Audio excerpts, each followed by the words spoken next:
और इसीलिए बार बार ये सवाल उठ रहा है कि सिंधिया खेमा शामिल तो हो रहा है कैबिनेट में, लेकिन एक साथ एक मत होकर आगे कैसे साधेंगे मुख्यमंत्री सबको, ये एक बड़ी चुनौती है। इमरती देवी इस वक्त शपथ ले रही हैं, कट्टर सिंधिया समर्थक मानी जाती हैं, कमलनाथ सरकार में ये मंत्री रही हैं इससे पहले, डबरा विधानसभा क्षेत्र से पूर्व विधायक। अनुसार न्याय करूंगी। मैं इमरती देवी ईश्वर की शपथ लेती हूँ कि जो विषय मध्य प्रदेश राज्य के मंत्री के रूप में मेरे विचार के लिए लाया जाएगा अथवा मुझे ज्ञात होगा, उसे किसी व्यक्ति या व्यक्तियों को तब के सिवाय जबकि ऐसे मंत्री के रूप में अपने कर्तव्यों के समक्ष निर्माण के लिए ऐसा करना अपेक्षित हो या प्रत्यक्ष अथवा अप्रत्यक्ष रूप से संसूचित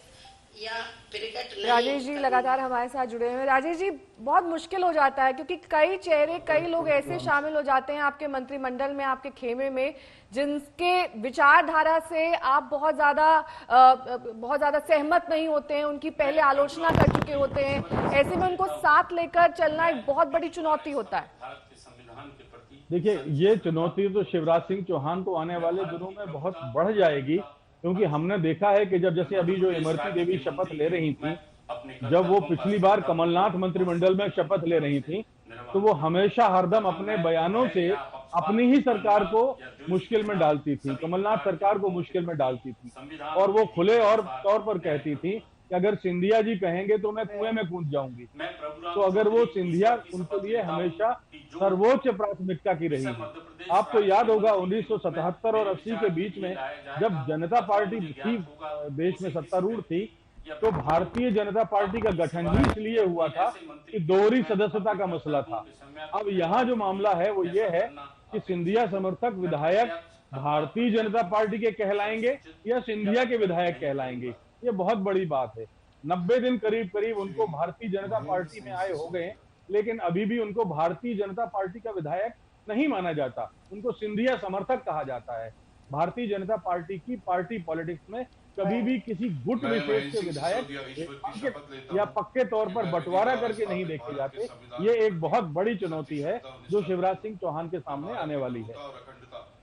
चुनौतियां कड़ी हैं और इन कड़ी चुनौतियों का सामना भी करना पड़ेगा। तस्वीरें आपको भोपाल के राजभवन से हम लगातार दिखा रहे हैं, वहां पर शपथ ग्रहण समारोह चल रहा है और सिंधिया खेमे के मंत्री, जिस बात का जिक्र देखिए राजेश जी भी कह रहे थे कि कैसे अभी तक उनको यही कहा जाता है कि वो सिंधिया समर्थक हैं, और ये जो पहचान को लेकर एक क्राइसिस है बीजेपी में शामिल होने के बाद भी, ये आने वाले दिनों में क्या स्वरूप लेता है इसका इंतजार रहेगा।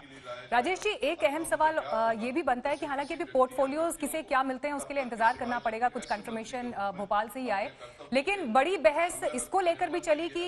इसका स्वरूप क्या होगा, उप मुख्यमंत्री पद किसे दिया जा सकता है या रखा भी जाएगा या नहीं रखा जाएगा, विधानसभा स्पीकर की पोजीशन किसे मिल सकती है। आप आज के शपथ ग्रहण में जो नाम है उनके लिहाज से इन पदों पर किसे फिट देखते हैं? देखिए, पहली बात तो उप मुख्यमंत्री की है तो ये तो मुख्यमंत्री के विवेक पर है, लेकिन हमने जो भारतीय जनता पार्टी का जो राष्ट्रीय चरित्र देखा है या इतिहास देखा है, उप मुख्यमंत्री पद देने में भारतीय जनता पार्टी को सहूलियत तब होती है जब कोई दूसरी पार्टी उसको ज्वाइन करती है और उस पार्टी का उप मुख्यमंत्री पद लेते हैं। लेकिन चूंकि सिंधिया और उनके समर्थक विधायक भारतीय जनता पार्टी में शामिल हो गए हैं, तो शिवराज सिंह चौहान के लिए मजबूरी नहीं है कि वो कोई उप मुख्यमंत्री बनाए। तो मुझे नहीं लगता कि कोई उप मुख्यमंत्री संभवतया शिवराज बना करके और एक नया सत्ता का केंद्र बनाएंगे, एक बात। दूसरी बात, आपने विधानसभा अध्यक्ष की कही है, तो विधानसभा अध्यक्ष क्योंकि अब दूसरी पार्टी प्रद्युम्न सिंह तोमर शपथ ले रहे हैं, सिंधिया खेमे के सबसे बड़े नेता जो माने जाते हैं, कि जो विषय मध्य प्रदेश के राज्य के मंत्री के रूप में मेरे विचार के लिए लाया जाएगा अथवा मुझे ज्ञात होगा, उसे किसी व्यक्ति या व्यक्तियों को तब के सिवाय जबकि ऐसे मंत्री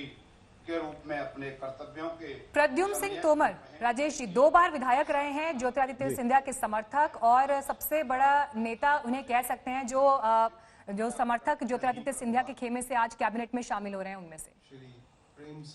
देखिए, प्रद्युम्न सिंह तोमर हमेशा से सिंधिया के विश्वस्त कमांडर माने जाते रहे हैं और सिंधिया ने प्रद्युम्न सिंह तोमर के चलते कांग्रेस के अनेक नेताओं को नाराज भी किया है। तो प्रद्युम्न सिंह तोमर और इमरती देवी दो तो ऐसे लोग हैं जो सिंधिया का साथ किसी भी सूरत में छोड़ेंगे नहीं। इसीलिए जो बात हो रही है कि विधानसभा अध्यक्ष का जो बात आपने पूछा था, भारतीय जनता पार्टी का ही बनेगा और उसमें सिंधिया समर्थक होने का कोई सवाल ही नहीं उठता कि सिंधिया का कोई आदमी विधानसभा अध्यक्ष बनेगा।